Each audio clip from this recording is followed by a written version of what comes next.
Some of the highlight stories last year, I mean, I think in terms for Reese, going through the death of Carter, and also right after that, where he had that sort of crisis where he was done. He was done, and then he had to go through that sort of trial on the plane. And I think that was also a fun episode for Reese to kind of, because he had a moment there. He had a moment to reflect and realize he had to go back to work. So what were those stories like for you in terms of the character? In terms of the character, I mean, I've always looked at anything that I've done that is interesting to me as a redemptive quality, which is you have a character in a very dark place, and by his own choices or whatnot, circumstances, and it's that living in that dark place that he says, no more, and trying to find his way out. And to me is interesting to me. Someone like Reese that has the potential to kill without a glance. And I know some people make jokes a lot of times that you're just going to pop some guy in the knee or something. They'll have a Saturday Night Live special where all these guys walk out and say, "Oh, you met Reese? I see him. He's got shot in the hand or the knee or whatnot." But this is a guy that could kill without a glance and lived that way, and tried to find from the pilot is that scene where he says, that Finch giving him the opportunity to save lives, and ultimately, I don't think death is the situation for death. Death is not the. He knew he was going to die anyway. Might as well go out, fighting for a couple people that you hadn't been there in the past for. I look at a lot of the, when I research a lot of the Nuremberg trials, where you have all these Nazis standing up and saying, I was doing my job, figuring that would negate their own conscience, their own responsibility. And I love that conversation, that dialogue they have between each other. And in this particular year, it's that commitment to, right now we have to go underground. And Reese, Finch is emphasizing covers. The machine, the Samaritan machine is very powerful. Ruta's put a glitch in there so Samaritan can't see it. But the Samaritan isn't stupid. In one wrong move, we expose ourselves in the entire operation. They'll take, you get one guy and you can basically snuff the rest of them out. Now you throw a number in there. And that number is, maybe this guy has to die in order to save the rest of all the other numbers that are coming up. And that is the great dilemma here now that we have going, and is we're not equipped. We do not have munitions. We do not have money. We cannot communicate because on the cell they'll hear it. We have to talk in a certain code. And so really, we were talking earlier, it's the Empire Strikes Back. The Empire is in power, and the Empire is Samaritan in this case. Right, can you talk a little bit about the decision to kind of twist things going into the next season, and how that changes the storytelling on an episodic basis going forward? Definitely. Certainly a challenge in terms of the rule set. All the things Jim just laid out in terms of the threat to our guys and what they're living under. It's almost an oppressive Orwellian state. We always knew the show was a surveillance show. We knew the machine was always watching, but the machine was on our side.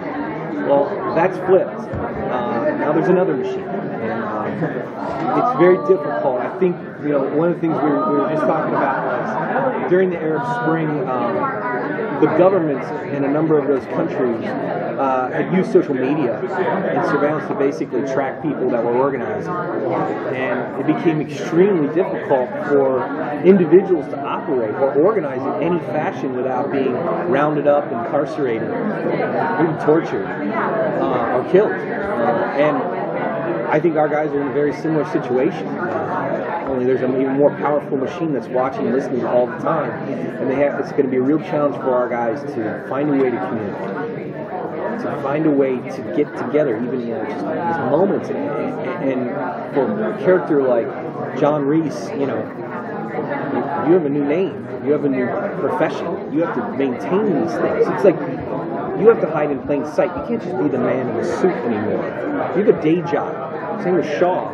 When you have operators like Shaw or Reese, it's like caging a lion. It's like telling a shark to stop swimming.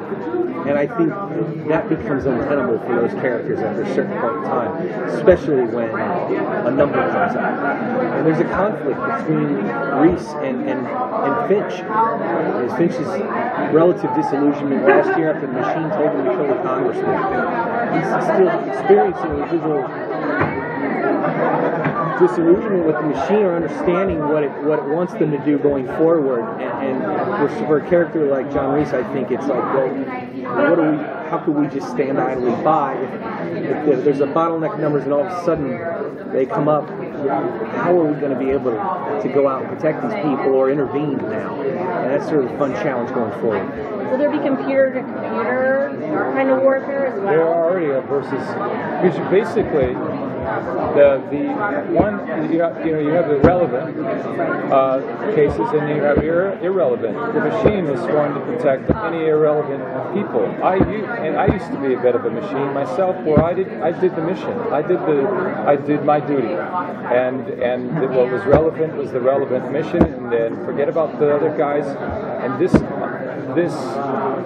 Finch gave me the opportunity to change and to save those lives. So the risk was, I don't lose my own life. I'm a dead person anyway. I've been dead for a long time. This makes me alive.